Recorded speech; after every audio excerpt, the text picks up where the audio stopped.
Well-known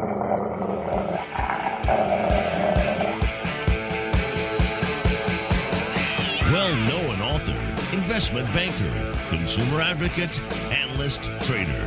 Chris Markowski is the watchdog on Wall Street. You want answers? Exposing the lies and myths that the big brokerage firms, the mainstream press, and the government are pushing to keep Americans away from financial freedom. You can't handle the truth.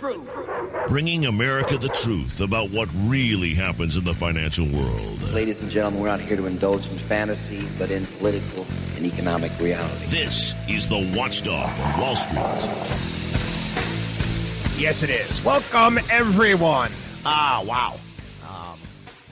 What a week, huh? What a week. A lot of interesting stories, a lot of activity, obviously, on Wall Street. We'll get into all of the nonsense and the BS that's being shoved out of business newsrooms and publications, and we'll get to the bottom of that. And we also got Washington, D.C., where I got to be honest with everybody. Are you surprised at the executive orders? Are you surprised at all that this is the direction that we were going to be heading in? But anyway, let's talk about the world around us. One of the things I've tried to accomplish over the years is to give people an understanding of how the world works. In essence, how the markets work. What is capitalism? What is the alternative? Years ago, Warren Buffett put out it was in his annual report. He wrote it like it was a help wanted. And he talked about needing someone to come in and take over for him when he was going to leave. Again, this is some 13, 14 years ago. And he talked about a candidate needing to be genetically programmed to recognize and avoid serious risks, including those never before encountered. Other key requirements: independent thinking, emotional stability, and a key understanding of both human and institutional behavior. Again, things that have never happened before. Nicholas Taleb, who I'm a big fan of, talked about here on the program, one of his books, Fooled by Randomness. And this idea that we have actually some sort of control over the world around us it's patently absurd. It really is. The people, obviously government officials, civil servants, the people you vote for tell you that, they can make it all better, right? That's their job. They're there to fix things. We're going to make COVID go away. We're going to bring jobs back. We're going to turn the economy to a green economy. They think that they have some sort of control over this. I learned this years ago. I can't remember who said this. They said that the study of economics is a series of humorous stories about unintended consequences. That's really what the study of economics is. Funny stories in regards to unintended consequences. I used to talk about the United States Capitol in the sense it's the cathedral of unintended consequences. The only thing I would disagree with that statement in regards to economics is I don't think many of the stories are so funny, because people get hurt and people lose their jobs. Do you know that the study of economics first started in the 18th century, and it wasn't even economics. It was called political economics, the political economy. And that's it. It was a study of how government and rules and regulations can affect transactions, right? Everything around us. Now, let me give a kind of explain this in regards to a story that's big in the news right now. And we'll get into this further a little bit later on in the program. the Keystone XL pipeline. Now, various different people put out numbers. These are the job losses. The 10,000 jobs are going to be lost. Or I don't know what the number is. And basically what they do is they count. Well, these are the people that are actually working on the pipeline. What they do not consider is all the people that are indirectly involved in the construction of that pipeline. Everything from the materials to moving the materials to the diners to the food trucks that provide the food. There's so many people that are involved. And the construction, the manufacture, the service industry, you cannot get your arms around it. There was a 1950s short story, and I know I've cited this before. My longtime listeners know.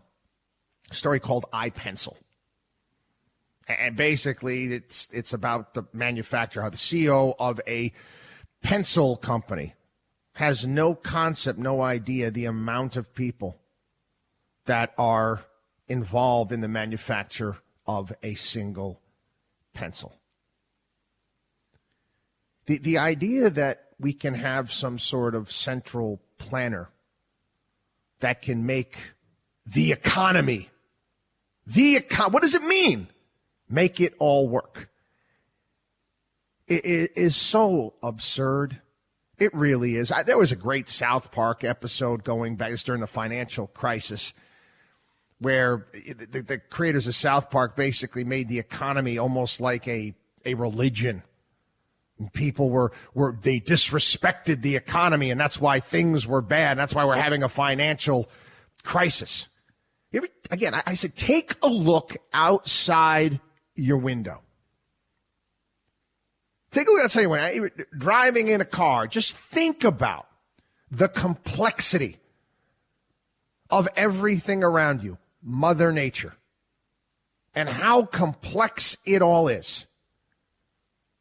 I'm thinking I live in New York now, and in the fall, leaves change and the leaves come down. Do you think that there's some computer program out there that could accurately predict where all of the leaves on these trees will fall?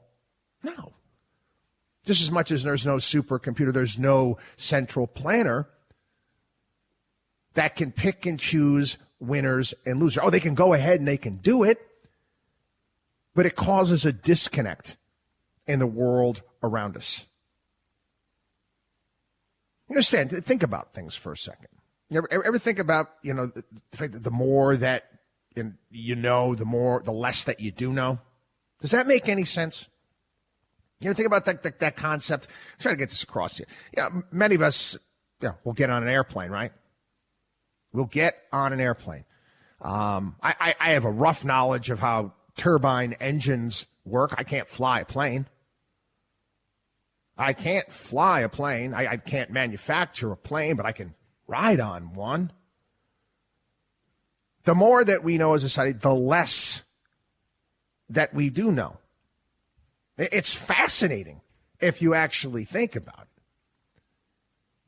But the futile idea that we're going to have, and we're going to be able to garner some sort of control of what's going on and can predict what's going to happen. Again, an exercise in futility. I talked about my crystal ball here on the program. And, I can tell you all of these things that are going to happen, all these things, and I can put out all of these terrible things. And guess what? My crystal ball told the past. It didn't tell the future. And you take a look at the market performance over that period of time, and in particular, my crystal ball, I was citing the period from 1980 to 1990. President gets shot. Interest rates go through the roof. Terrorists, all these things that happen. We want to invest under those conditions. Wow. Did you take a look at the market performance over that period of time? It's the things that we try to get across and that we grasp and understand that, unfortunately, many people do not. This is why you don't see us panic. You don't see us get wrapped up in fads in manias. You don't see us losing our head when the markets go in a ridiculous direction. I know, as I say, what is it, Clint Eastwood, a man's got to know his limitations. All of us have to know our limitations. And if you're able to do that, you're able to grasp that, you will do well. I've been talking a lot on our podcast and also here on the radio show about reality, the terrain. I can't do a damn thing right now. I can't do a damn thing about what Joe Biden and his, well, it's not Joe Biden, it's the people around him, and he's just signing his name to whatever executive order they put in front of him. I can't do a damn thing about it.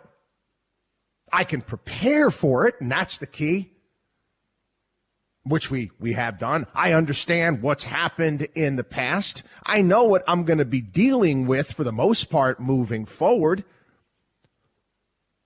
So I act accordingly. So you don't see me whining, complaining about Biden. I knew what we were going to get when you got him. Again, it is what it is. I don't like it, but I'll deal with it. Take a look at the performance that we had throughout the Obama years, even the latter part of the Bush years through the Obama years, and you take a look at the indices over that period of time and how poorly investors did. Not us. Not us. Rather than whine about the terrain, we deal with it. So you have to think about these things and who you're doing business with, who's helping you out. Okay. Did we get involved in GameStop and AMC this? No, we didn't. Well, we're going to talk about that. I'm going to break that down for you. Is that something that we normally try to chase? No, we never have. We never will. We try to get across to people, and we want you to understand that when you're going to be working with someone that's going to help you prepare, prepare for your future, it's an important decision. And in many respects, I know, whether you want to believe it or not, it's make or break time. It is. Listen, every week we get new clients that walk in the door that didn't make a very good decision. Didn't make, and again, it set them back to some degrees. And it's like anything else in life. A poor choice has consequences. We deal with them. We work with them. Again, that's the terrain. Throughout the program today, we're going to talk about various different issues and reality, and we're going to bring them in to the stories of the day, whether it be GameStop, whether it be the Keystone Pipeline, whether it be more regulations that are going to be coming down the pike, whether it be government's desire to step in and save us from ourselves. Yeah, we're going to talk about that as well, and the consequences. Again, consequences of these decisions and these actions that these people are looking to take. Going to take a quick break. Watchdog on wallstreet.com is our site. And again, we invite each and every one of you to become a part of our family. Markowski Investments, the Watchdog on Wall Street radio show for 3 decades now. We've been helping people from all over the country, all over the world for that matter. And again, you can learn more about us. That's all we're asking you to do is get to our website at watchdogonwallstreet.com. Sign up for our personal CFO program. It's comprehensive in everything that we do. You take advantage of everything we have, our attorneys, our accountants, the Markowski family. We're here to serve you. So get to our website, watchdogonwallstreet.com. We also have a 24-hour-a-day help hotline, 800-471-5984. Listen, we'll get back to you ASAP, okay? 800-471-5984 or watchdogonwallstreet.com. Don't go anywhere.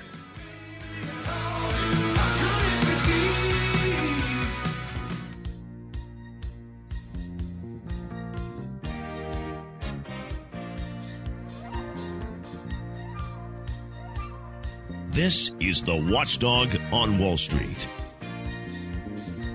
I used to be a rolling stone, you know. Welcome back, everybody. If a cause is right. In a big C, I told you so moment. Again, we addressed this on the podcast. You've got Georgia voters are very, very upset that they're not getting their $2,000. It's going to only be $1,400. They were promised their $2,000. Do you understand how dangerous this is? Again, this is what the Democratic candidates did. They went door to door. They sent out union members and representatives and all their buddies out there going door to door saying, vote for Warnock, vote for Ossoff, and you will get $2,000. Now they're hearing it's $1,400, and they're upset. The people going out there were going door to door. They're upset. I was lying to people. I told them it's $2,000 going to be $1,400. I don't even think that they're going to get that. But there's also the idea out there. You get senior Democrats putting together a plan to give parents $3,000 per child in a stimulus package.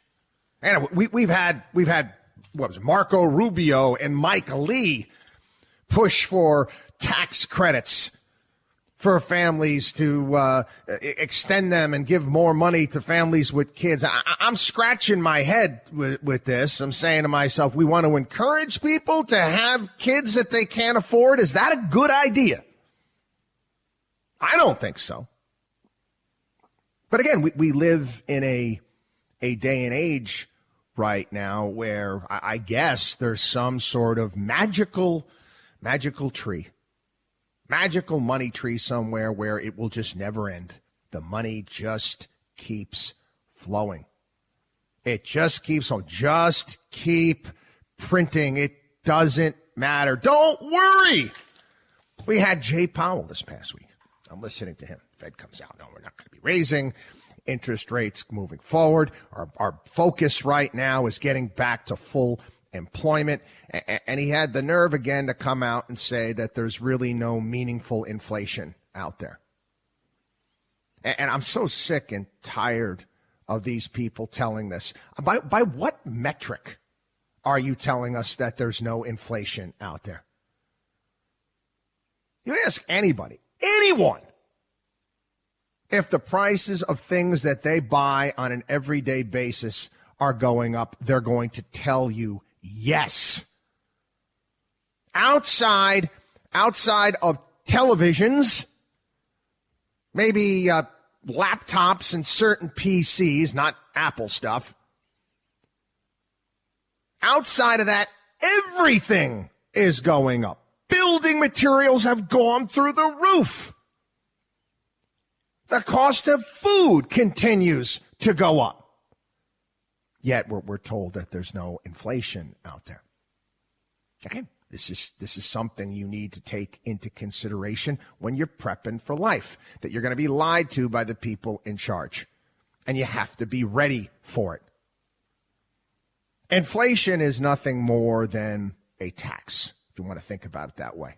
That's all it is. It's just another tax in essence. You continue to pay more and more and more. And you take a look at inflation over the years, and you also take a look at average wages in the United States over the years. And there is a massive disconnect. Now, you've got the advisors for Joe Biden. And I made this clear during the campaign that they went the Joe Biden route. They knew that the far lefties out there, the Buttigiegs, the Kamalas, the Bernie Sanders of the world, they would have had a difficult time getting elected. James Clyburn basically threw South Carolina to Joe Biden, gave him the nomination. Do you know what? Republican George W. Bush said James Clyburn saved the day by doing that? Oh, because, Joe's a moderate, right? He's been around for a long time. Joe's signing stuff that's put in front of him at this point in time. Take a look at everything that he's putting out there. Do you think the old Joe Biden would have signed something abolishing the 1776 Commission? It's an honest look at our nation's history. No. The Joe Biden of today, yeah, that's the case. But anyway, the people around him, guess what? They want to have permanent stimulus. Stimulus nation. We'll get into that when we get back. Watchdog on WallStreet.com. Watchdog on WallStreet.com. Again, become a part of our family. Sign up for our personal CFO program. Watchdog on WallStreet.com.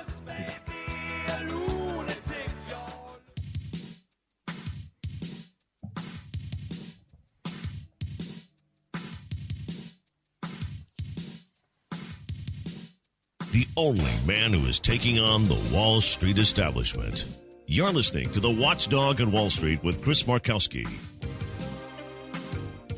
There was a column by Jason Furman. If you're not familiar with Jason Furman, he's a professor at Harvard, and he was the chairman of the White House Council of Economic Advisors. Economic advisors. Again, it's funny. You think about it. Economic advisors. Hey, you know what? Why don't you just bring in Miss Cleo? Why don't you just get some tarot card readers? Because they're going to be just about as accurate as your economic advisors. Well, anyway, Jason Furman in his piece talking about the stimulus and how we need to make it almost permanent. Permanent. We're going to turn the nation into a place where anytime anything is going wrong, or we might be facing a recession, all of a sudden we're just going to start sending out cash to people. Then we won't have a recession. And again, we explained recessions to people here. You know, again, everybody fears recession. Oh, we're heading into a recession. Most people don't even know what it is. 2 quarters of negative economic growth. That is a definition of a recession. Now, again, we'd like to see economic growth, but at times, guess what? We have situations where things get out of control. And recessions, and I'm going to say it right here now, are healthy. Why are they healthy? They're healthy because it gets rid of the gunk. Recessions act as a lymphatic system. Makes companies go and take a look at what they're doing and say, well, gee whiz, this is not working. We're going to need to retool this. It's a healthy function in our economy. And again, you know, we take advantage of it. Usually you'll see the markets go down prior to a recession, and then they tend to go up during the recession because, again, we come out of them. But again, these people out there, it's almost it's almost like Prozac Nation. No highs, no lows. Just listen to us. Just listen to we, the central planners. We're going to make it all okay. Don't worry. Don't worry. Just look to us. We're going to make it all okay. Do you honestly believe that? Do you honestly think that they're capable of doing that? Anyway, these people, again, they can't even figure out a way to get a vaccine out to people in an efficient manner. They couldn't get water bottles to New Orleans during Katrina. They can't run a Department of Motor Vehicles. We have tons of fraud in Medicare, Medicaid, unemployment, whatever it may be. Yet they think that they can run a multi-trillion-dollar economy and can control the interaction of people on an everyday level. Get the hell out of our way. Anyway, I've mentioned this before on the program. You know, you never get anybody to participate now. I said, Trump needs to bring back his apprentice program. And you know what he needs to do is he needs to bring on economists. They would never do it because they know that they couldn't.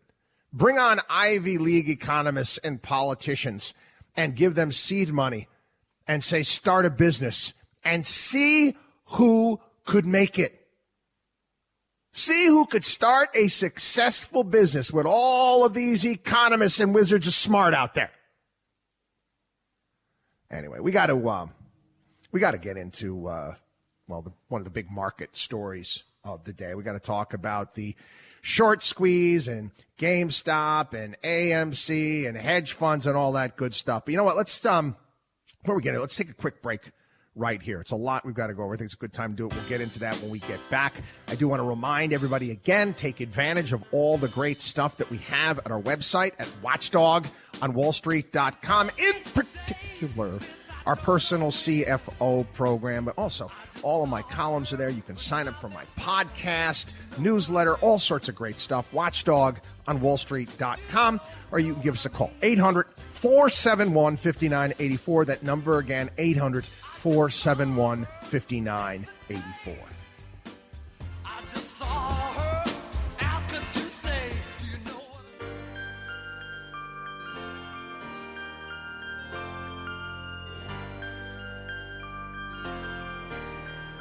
You should believe in math, not magic. You're listening to The Watchdog on Wall Street with Chris Markowski. All right. First and foremost, we're going to tackle this, and I'm going to make as much sense out of it as I can for everybody out there. The first thing you need to know, despite what you're being told by the people on TV and others, this is not new. Okay? What's taking place right now with GameStop and AMC, it's not new. Short squeezes have happened before. It's not a new phenomenon. There's some tweaks that make it a little bit different this time, but it's nothing new. This story, I've gotten such a kick out of it because it has so many "see, I told you so" elements over the years that I've gone over here on the program. And the first one I want to address with, it's almost like I'm working backwards to some degree, is the reaction by the powers that be and the regulators. Again, you've got the media, you've got idiot journalists, because they are morons. They are, I'd say it right to the face. They don't know what the hell they're talking about. Do something! They asked Jay Powell about this during this thing, and he kind of sidestepped the question. Well, what the hell does the Federal Reserve have to do with GameStop and AMC and trading in the markets? He should have nothing to do with that.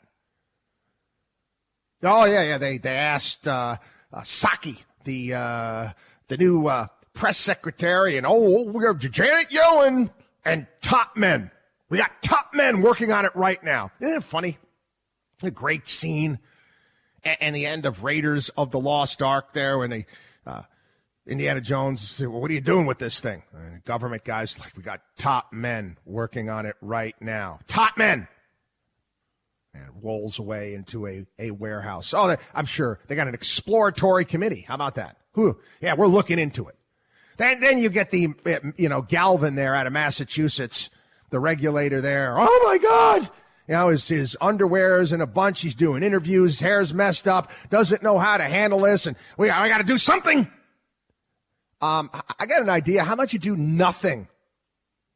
You have no idea what's going on. None. And you have no control of it. Okay? The reason why you're seeing this clamor to do something is because big money. Big money. Some big money guys, Wall Street hedge fund guys, are losing.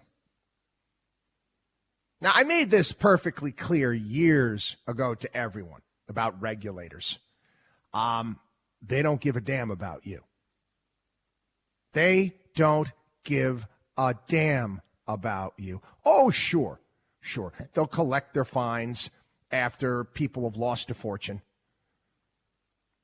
But, yeah, they do care about people who write checks. Now, let's be honest, people. Who gets bailed out? Who gets bailed out? Who gets taken care of? Oh, yeah. Big banks. They're too big to fail now, right? They can't fail. I found it hilarious this past week where you had hedge funds, and these guys are all buddies to some degree. They compete, but they're still buddies with one another. They still go golfing together. They still hang out on each other's 100-foot yachts. One of the big hedge funds out there was down 30% for the month, is getting margin calls, and his other buddy hedge fund guys gave him billions of dollars to help him keep afloat. They don't like the fact that a bunch of small-time investors on a message board got together and conducted a short squeeze, basically buying up a stock that was heavily shorted. It is a technical play. It's not a fundamental play. I'm not a technical guy. I'm a fundamental guy. But obviously, anybody with half a brain in their head can see that there's a problem with our markets. You want a problem with the markets, it's not the kids on the message boards looking to make a quick buck or two. It's the fact that these hedge fund guys are allowed to short companies up to 140% of the float. This is something I railed against here for years, and it's how the big brokerage firms and also big hedge funds out there manipulate the markets. More on this when we get back. WatchdogOnWallStreet.com. WatchdogOnWallStreet.com. Again, become a part of the Watchdog on Wall Street family. Get to our website. Personal CFO program. All sorts of great stuff. WatchdogOnWallStreet.com. We'll be back. You're listening to the Watchdog on Wall Street. Chris Markowski, bringing America financial freedom one listener at a time. You're listening to the Watchdog on Wall Street with Chris Markowski. And I know what business I'm in. Again, I said it's understanding the world around you, understanding the terrain, and we deal with it. I know what the big hedge funds, I know what the big Wall Street firms are capable of doing. I know the type of power that they have. I know how they are able to manipulate the markets. I watched it firsthand. I watched it firsthand in currency. I watched it in bonds. I watched it in stocks. It's popped into my head. I remember, back 2005. 2005, there was a big report that was being done on shorting stocks and how the big banks out there were manipulating the markets, and they were borrowing shares that shouldn't have been borrowed, and they were allowing this to happen where they could put pressure on certain stocks and force the thing down and make it go down. In essence, it's kind of like a pump and dump to some degree. Let me again. I want to make sure that everybody understands this. Okay, I have no problem with shorting something. I have a problem when you're allowed to go out and borrow more shares than actually exist. How is that possible? How is that legal?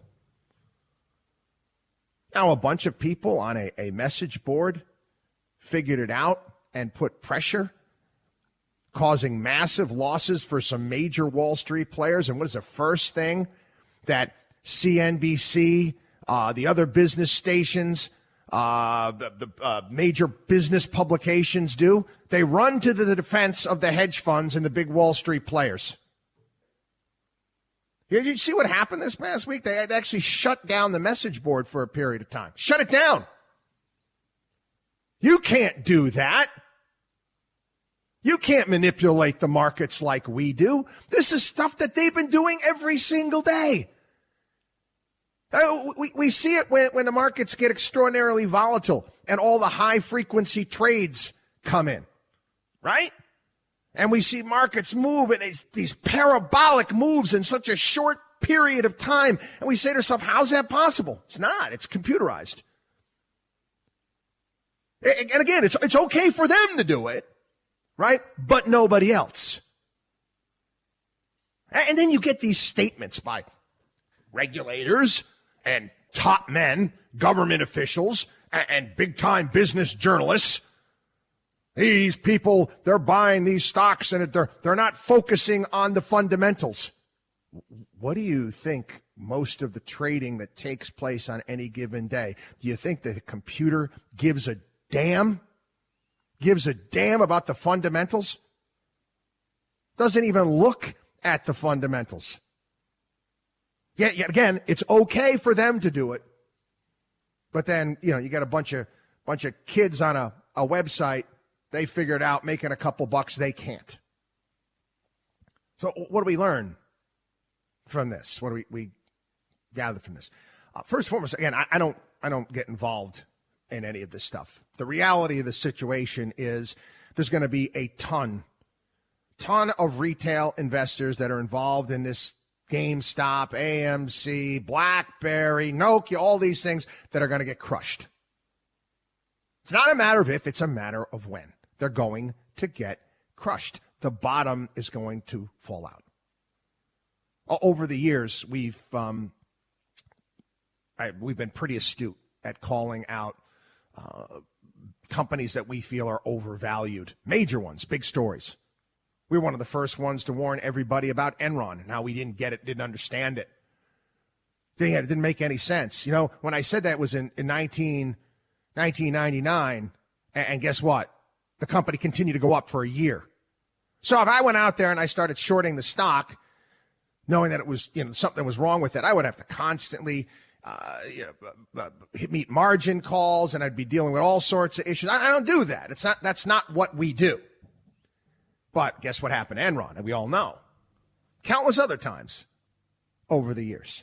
We're great at understanding fundamentals. The reality is, this is what people need to understand, the markets don't need to make sense. Again, first thing I talked about, fooled by randomness. You got to understand that sometimes things don't make any sense.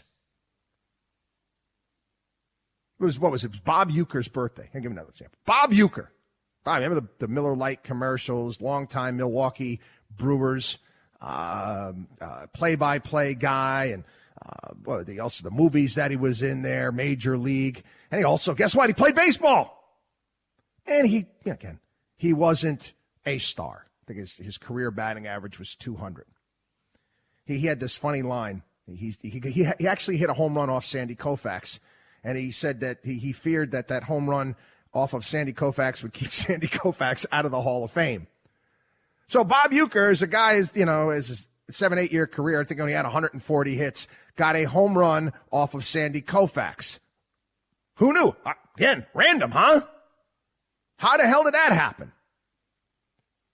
Again, it's one of the things that you need to understand. You cannot control markets. You cannot control markets. You cannot time markets. That used to be one of the lines that they taught us when I first started getting involved in the business, working at the big brokerage firms, was telling people, you need to tell people how great we are at timing markets. Really? I learned fast that was impossible.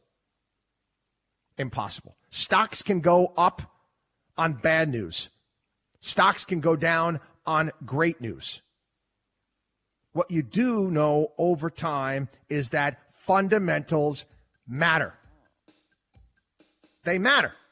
I don't care what anybody tells you. It was a story in the Wall Street Journal this past week. These morons over at the Journal nowadays. The markets are all shaken up. It's different now. Fundamentals don't matter. Really, they don't, huh? Come back to me in a few months and tell me that fundamentals don't matter. They do matter. There's a right way and a wrong way of doing things. Watchdog on WallStreet.com. Watchdog on WallStreet.com. Again, become part of the Watchdog on Wall Street family. Take advantage of all the great stuff we have at our site, Watchdog on WallStreet.com. We'll be back. You're listening to the Watchdog on Wall Street.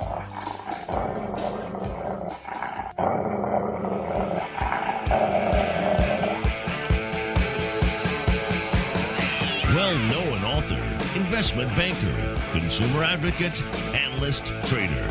Chris Markowski is the Watchdog on Wall Street. You want answers? Exposing the lies and myths that the big brokerage firms, the mainstream press, and the government are pushing to keep Americans away from financial freedom. You can't handle the truth. Bringing America the truth about what really happens in the financial world. Ladies and gentlemen, we're not here to indulge in fantasy, but in political and economic reality. This is the Watchdog on Wall Street. All right, welcome back, everybody. Yeah, I'm not a big fan of starting off hours with negative headlines and negative stories, and I got quite a stack of them here from the two-track jobs recovery that we're seeing right now, the job losses in 2020. Again, obviously far higher in states that love lockdowns. 20% of renters in America behind on their payments. Story after story after story about restaurants shutting down and not opening again. It's like an obituary, for crying out loud. And again, as someone that loves to go out to eat, that listeners here of the program, they come to areas that I live or I know. I love sharing with them restaurant tips. Some of my favorites are not going to reopen. United States sharpest rise in poverty rate in more than 50 years. Listen, I can go on and on and on here. The realities in regards to mortgages and forbearance and what's taking place. Too many people out there look to the government and think that they're going to be able to fix things and make things better. I don't know if that makes them feel warm and fuzzy inside. I don't know. It kind of reminds me of that scene in Tommy Boy, where the guy from the auto parts store wants to buy the brake pads from Zelensky because he puts a guarantee on the box. And Chris Farley's Tommy Boy character talks about the guarantee on the buy. Oh, makes you feel all warm and fuzzy inside, right? Oh, yeah, makes you feel great. But again, what did he say? He said I could take a you-know-what in the box and sell it as guaranteed, and then I'd sell you a guaranteed box of you-know-what. Follow my drift? They tell you these things, and they fail again and again and again. How is it possible? Everything kind of get your arms around this. How is this humanly possible that our new director of the CDC has no idea how many vaccines we have on hand? How is it possible that we don't know, governors of states don't know how many school teachers have been vaccinated? I can go on and on and on, and you can just look at the utter incompetence. I actually thought it was a joke this past week, but I went and watched the video. It happened. Dr. Anthony Fauci, highest paid federal government worker, was on one of the morning programs. What was it? Was it the Today Show? I can't remember. Telling people that maybe wearing 2 masks might be a better thing. And the first thought in my mind wasn't Fauci in charge of the AIDS thing? At any point in time, did he tell people to wear 2 condoms at the same time? Just curious. All of the lockdowns, all of the shutdowns, everything that we've been told by the powers that be have been wrong. The whole trust the science crap. Yeah, well, why don't you take a look at California's numbers? Why don't you take a look at New York's numbers? Why don't you compare to what's taking place in those states and compare them to states like Florida and Texas? And I don't understand, people, why you can't say, you know what, we're wrong, let's go in a different direction. Yeah, that's a sign of maturity, is to actually admit when you're wrong. Well, what do you think I do as a financial advisor to my clients? Let's say we get it wrong in someone's portfolio. Let's say the fundamentals change. We think everything's going great with the company, but the fundamentals change in a company. Do we hold on to that company when the fundamentals aren't strong, or do we sell it? Chalk it up as a mistake. Limit your downside and get out. No, we're not capable of doing that when it comes to government. Anyway, with all that's taking place, all of these stories out there, there is the reality here in this country, and I don't believe got a lot of people out there preaching, telling everybody that, hey, it's going to be like the roaring 20s again. Everything's going to come roaring right back. Yeah, everybody's going to go on vacation. Yeah, a lot of people are going to go on vacation. The people that can afford it, the people that haven't been affected by COVID, but many have. Yeah, even Jay Powell in his statement said he thinks unemployment rate's at around 10%. I'm sorry, it's higher than that. It's much worse than that. And I, being someone who's a small business advocate, a small business owner, who has small business owner clients from all over the country, I understand that it's not as simple as flipping a switch. It's not. Many establishments out there have exhausted their funds. What do you think? It's going to be nothing? It's going to be free for them to open up? You think everything is going to come just back? It's right back, turn right on? No. And we're going to be dealing with issues over the years. There's also on the opposite side, too. You get a lot of the experts out there that have been, predicting the sky is going to fall year after year after year. And what do we try to teach you on the opposite end of that? Never bet on the end of the world. It's going to only happen one time. What I do know and what we have experienced with people over the years is that they make poor choices. Human beings, the psychology of human beings is that they buy high and they sell low, which is the exact opposite, obviously, with, you think about it, what you can do. I mean, what's going on? Hey, for example, right now, you take a look at the psychology of people saying, I got to get involved in some of these short stock things. I got to get on the message board. These people they're making money right now. I got to get involved in that right away. It's called herding. Herding. It's copying the behavior of other people, even in the face of unfavorable outcomes. Yeah.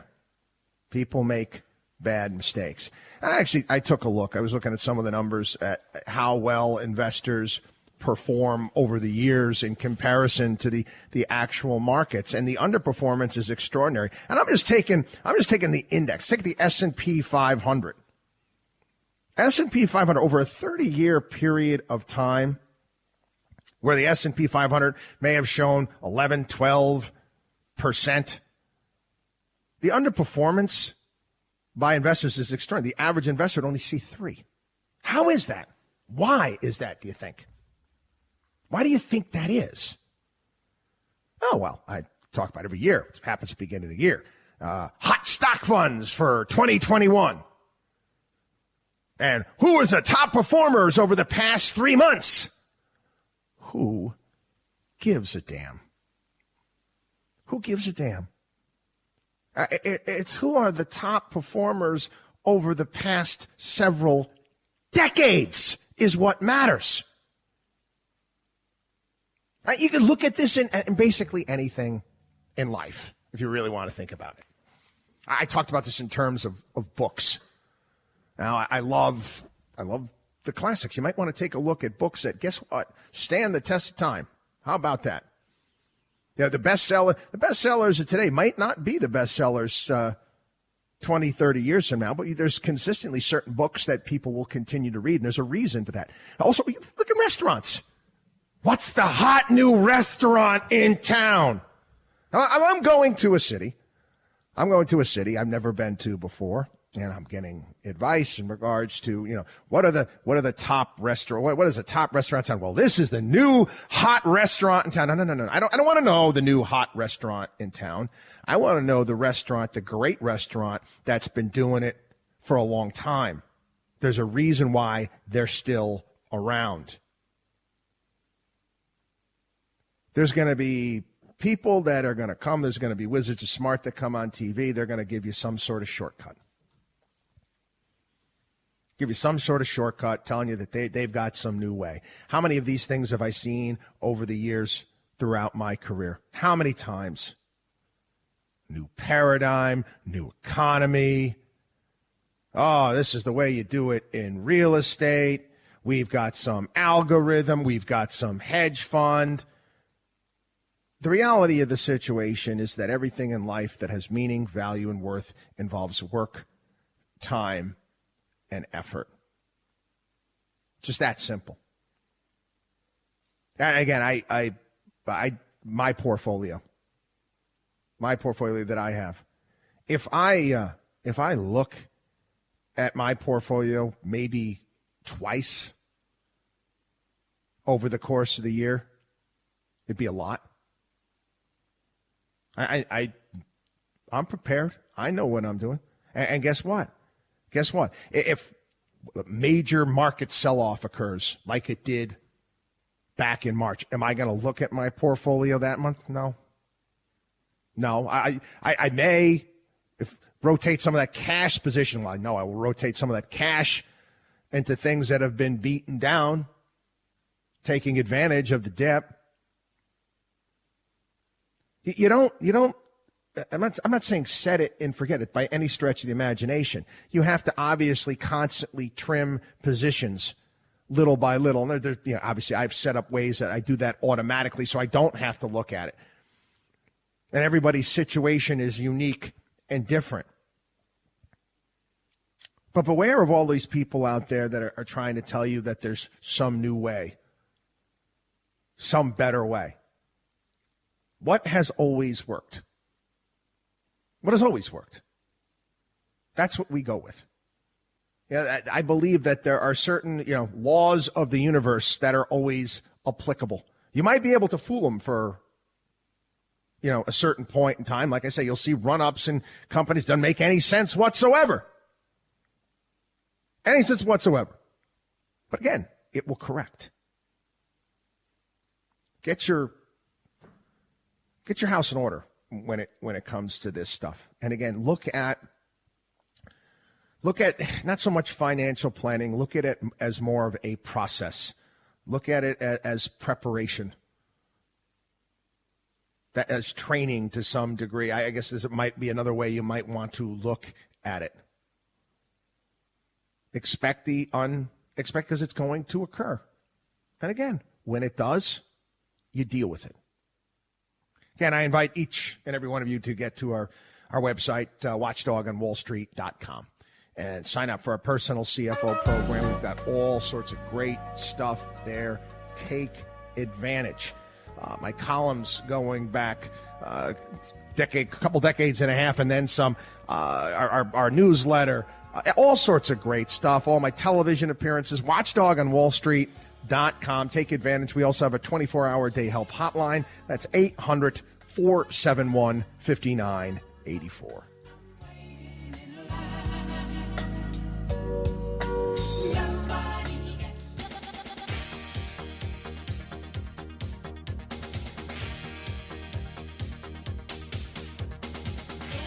Taking Wall Street's liars, crooks, and cheats out behind the woodshed. You're listening to the Watchdog on Wall Street. All right. You couldn't make this up. You really couldn't. Rhode Island was ranked among the top 5 worst places to do business in the United States. And this was under the gubernatorial, this Governor Gina Raimondo. Do you know what Gina's doing now? She's Commerce Secretary. Couldn't make it up if I wanted to. So you hire the governor from a state for Commerce Secretary from a state who was ranked one of the 5th worst in the entire country. Again, couldn't make it up if we wanted to. But again, I'm giving everybody reality here. I know we've got people on the left and the right. I think we got to all be in agreement right now that Biden's not calling the shots. He's not making these decisions. They parade him out from time to time. He says a couple words, and he signs off on stuff that they tell him to sign off on. That's where we are. One of the things that he signed off on this past week is more regulations. More regulations. I wrote a column, I don't know, what was it 5-6 years ago, entitled Lilliputians on Steroids. This was during the Obama administration, and talking about all of the onerous and ridiculous regulations that we have here in this country. This is a major issue, and it's going to be really tough. And again, this is why I'm telling people you need to be cautious. This idea, this roaring 20s economy, I think is nuts. I do. It's going to be more difficult for small businesses to start up. Listen, I know this. Okay? I'm in one of the most heavily regulated businesses out there. And guess what? I deal with it. Okay? I don't care how stupid the regulations are. I have no choice but to deal with it. But I mentioned this on the program that, adjusted for inflation, the amount of money that I had that I needed to start Markowski Investments decades ago, if I, adjusted for inflation and had it today, I couldn't do it because it would just be too expensive. I couldn't afford the regulatory costs. And again, we've talked about this here on the program, understanding regulatory capture. Understanding that certain businesses out there have no problem paying for the regulations. They have no problem paying fines. They have no problem. It's a cost of doing business for them. And guess what? It is a level that small businesses can't pay, so they're kept out. So these big businesses are, for all intents and purposes, protected by rules and regulations. They love this stuff. They don't care. It's funny how cowardly Congress has become. One of the founding fathers, Alexander Hamilton, who wanted a robust executive, wanted a robust presidency, wouldn't be able to stomach what he sees going on today. We're told, we tell our kids in civics class that Congress makes the laws. Congress makes the laws. And I always go back to the Schoolhouse Rock Saturday morning cartoon. I'm just a bill, just an ordinary bill sitting there on Capitol Hill. And the process of turning a bill into law. Congress doesn't do that. Outside of holding investigations, impeachments, and raising money, what exactly does Congress do? All of the regulating in this country comes out of this, not the Capitol, it comes out of the Eisenhower Executive Office Building. That's right. One of the most powerful. You think the United States Capitol is powerful? No, not in the United States of America today. It's the Eisenhower Executive Office Building. That's where you have people that make the rules and regulations, the judges and jurors when it comes to these regulations. Think about how sick that is. How far away that is from the American ideal. But it's great business. You're asking, Markowski, what the hell business are you talking about? Well, it's Washington, Inc. It's the business of Washington. That's what it is. I mean, if you were to ask people out there, hey, what are the big businesses here in the United States? What do you think is the biggest business in the United States? Most people wouldn't guess the business of Washington. We'll get a little bit further into this when we get back. Watchdog on WallStreet.com. Watchdog on WallStreet.com. Again, take advantage of all the great stuff we have right there on our website, watchdogonwallstreet.com, or give us a call, 800-471-5984.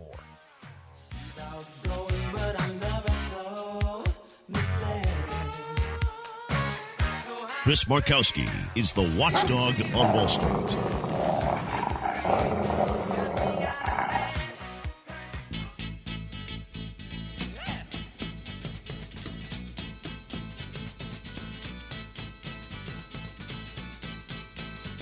This is the watchdog on Wall Street.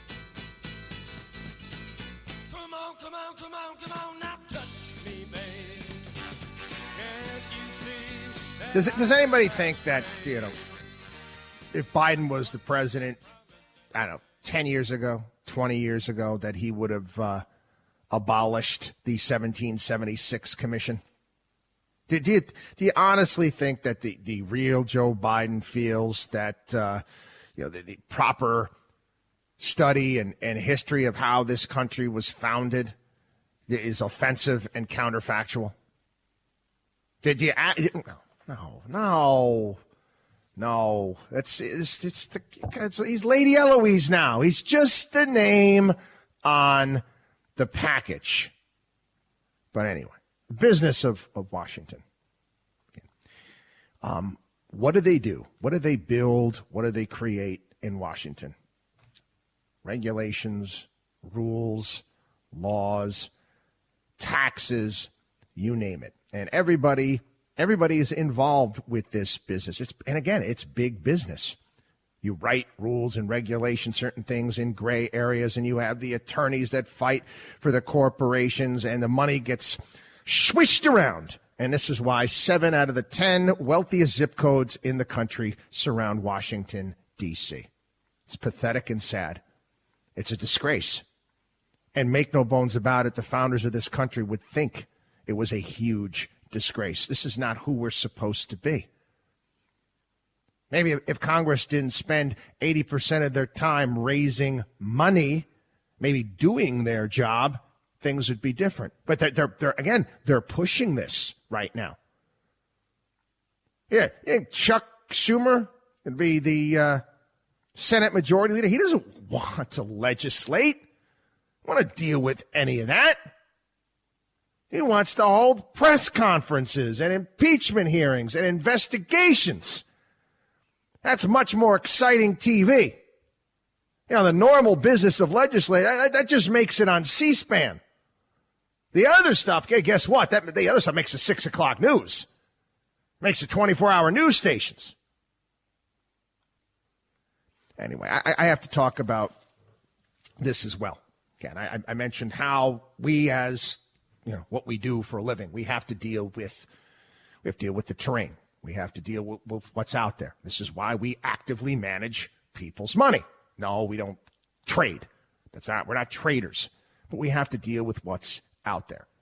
And again, we're looking at a situation that very similar to what took place during the Obama administration. And we're going to see job losses in certain areas, and we're going to see issues when it comes to certain areas of the economy. There's no doubt about it. Okay? This past week, though, I do have to talk about this. I got a little upset. And I have empathy, people. Okay? I have a great deal of empathy. I have to deal with, we've dealt with people over the years that have lost, their finances, their money based upon bad advisors and bad brokers. And we've done everything and anything to help them out. And then I remind everybody, when I first started on air, now people think I'm hot and bothered now, and you see me get passionate and yelling here. Back when I started this radio show, I used to yell a hell of a lot more. I mean, a hell of a lot more. I had to tone it down. It was getting out of control. You got to understand what I was dealing with. And it's the time, a lot of penny stock firms out there and people losing everything and crying to me. And I was dealing with all that. And I'm yelling and screaming on the radio program, trying to warn people about who these crooks were. And several years later, I took a different approach completely. That's when the show was an hour. We expanded to 3 hours and doing stuff on a daily basis as well. I took a different approach. I am a big believer in personal responsibility. Here, I said here in the program, you become an adult in life when you own it. You own it. You accept the consequences. Accept the consequences of your actions. You accept the consequences of your choices. And you need to make wise choices. Choose wisely. Elections have consequences. They do. They have consequences. And do I feel bad for all of the people that are losing their jobs because they're shutting down the Keystone XL pipeline? I do. I have empathy for them. But at some point in time, and I'm quoting that, I forget the name of the general who they sent down to New Orleans, Hurricane Katrina, you have to get off of stuck on stupid. And listen, okay, I'm not Mary Poppins, no spoonful of sugar to make the medicine go down. Your union endorsed Biden. Your union, that you give dues to out of your paycheck, you vote for those union leaders, they endorsed Biden. Biden said he was going to shut down the XL pipeline. You think that was a good choice? Got to take a quick break. WatchDogOnWallStreet.com. WatchDogOnWallStreet.com. Don't go anywhere. We'll be back.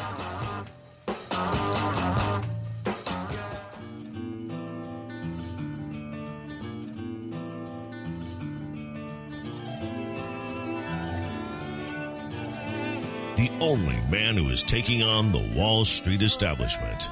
You're listening to the Watchdog on Wall Street with Chris Markowski. Ah, yes. Oh, summertime, too. Little Doobie Brothers here, bringing back some memories. I'm sorry, I have to read this. Again, we are a show that believes in personal responsibility and owning it. You had this Mark McManus. Mark McManus is the president of the United Association of Union Plumbers and Pipe Fitters, saying Biden has chosen to listen to the fringe activists instead of the union members and the American consumer on day one. Biden signed off on closing that thing down on day one. But McManus, this past summer, came out. The union gave Biden money, endorsed Joe Biden, talked about his putting UA members to work and fighting for fair wages and good benefits. That's what we're going to get under a Biden administration. When are you people that are members of unions, when are you going to get it? Huh? You're going to get it. You think that they care about you. No, they don't. They're making a hell of a lot more money than you are. They care about their standing. You didn't make a poor choice. You didn't make a good choice. You made a poor choice.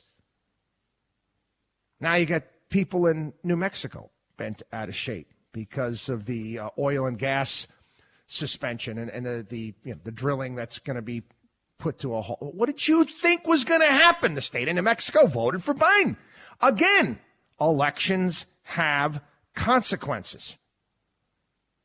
Now look at some of these other idiotic things they want to put forward. I guess Biden's now looking at mandating COVID-19 testing for domestic air travel. Are you out of your mind? Are you out of your mind? You're gonna actually try to make this. Do you understand how ridiculous this is? Then you had union teachers in Chicago and other places around the country. Well, no, we're not going back to work. We're not going back to work. It's not safe. And who do you have? White House Chief of Staff Ron Klain. Yeah, it's not safe. By every metric, it's safe. But no. We want to sit home on our fat butts and not go into school. And they keep saying, we want to be back in the schools. No, you don't. No, you don't. All they're doing is they're holding out for more money. That's it. Pour more money into that hole and to see who is going to get it, how it's going to be dispersed. That's all it is. You're going to need more plexiglass? Is that it? What a load of bunk. Hey, got this one. And I don't know why anybody's surprised by this at all. Okay? It's going to be coming soon to a theater near you is a mileage tax. It's coming. Okay? They're going to have to raise money somehow for bridges and roads. And Pete Buttigieg, who's the transportation secretary, says, yeah, gasoline tax is possible, but I'm telling you right now, it's going to happen sooner rather than later. You're going to have that day, I don't know, maybe they'll do it along with tax day, where you're going to actually have to show how many miles you drove over the course of the year, and you're going to be taxed based upon that. Oh, yeah, these are not new ideas. These were things that they were stirring up there in the Obama administration. Got to finish these things off, right? Watchdog on WallStreet.com, Watchdog on WallStreet.com. Don't go anywhere. We'll be back. You're listening to the Watchdog on Wall Street.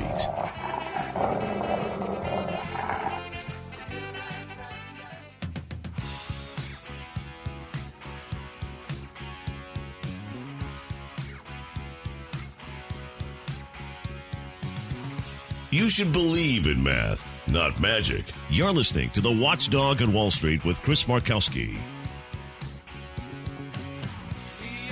You know, it's sad that, you can have more conservatives out there, it's Republicans. They're not necessarily conservative. Again, it's almost like the uniparty we have right now. But Ted Cruz, Marco Rubio, Pat Toomey, Todd Young, Rick Scott, Mike Braun, pushing for a constitutional amendment for term limits for members of Congress. What is it? It's 2 6-year terms for the Senate, 3 2-year terms for the House. Listen, I would even go further. I would say, hey, listen, you just get 12 years altogether. And I would also include that for the presidency too. Yeah, I would. Get in, get out. And one of the more important things that we need to add to that is you have to get termed out of Washington. You cannot become a part of Washington Incorporated. You can't. You've got to get out of the business of Washington. Go home. Go home. Go back to where you came from and start a business. Be productive. You can't work in the swamp. That'd be great. But then again, you think that's it. That's all I got for out of the Republican Party. That's it. 6 people? 6 people. That's it. They should be jumping all over this. If they really cared about the country and what was best for the country, they'd be involved with that. They'd be pushing for that. But no. Kicked off this past week is Davos. Yeah, not getting as much fanfare as it usually does, where all of the bigwigs from around the globe, from the big businesses and all the leaders out there are going to organizing so they can tell us how we can live our lives. Davos has gone virtual, and we're seeing everyone from Xi Jinping from China address. We had Vladimir Putin say a few words. I wonder if Biden's going to. I wonder. I'll be curious. It would. Again, the Davos crowd has been, trying to engineer how the planet should work so they obviously can make a ton of money for themselves, and they've been doing it for a long time. And let's be honest, they've been successful. They have. Their agenda has worked for them. Again, they put it out there. It's, we care, and it's going to be sustainable. I mentioned a couple weeks ago on the program some of the Great Reset stuff that they're trying to push. And again, to me, it's a dystopian nightmare. It really is. Anyway, I'd talk about this. I know I've mentioned it before on the program. Here's another area of the market where there's a major disconnect. The whole blank check firms, the SPACs that are out there. You've got to be very, very careful. These special purpose acquisition companies, all they are, buy a shell company up, fill it full of cash, and then the whole purpose of the special purpose acquisition company is to acquire a private company, therefore making it public. Now, why are they doing this? Why not just go public? Well, oftentimes you go public, you've got to disclose information, right? Before you go public. Yeah, there's loopholes you've got to jump through. Again, a lot of the old way, I'm going to say the old way, the more recent way of funding companies, laddering up stocks over a period of time and then taking them public, has fallen somewhat out of favor, especially after the WeWork debacle. So the investment bankers and the powers that be have got to come up with another way that they can make a fortune, that they can get rich quick.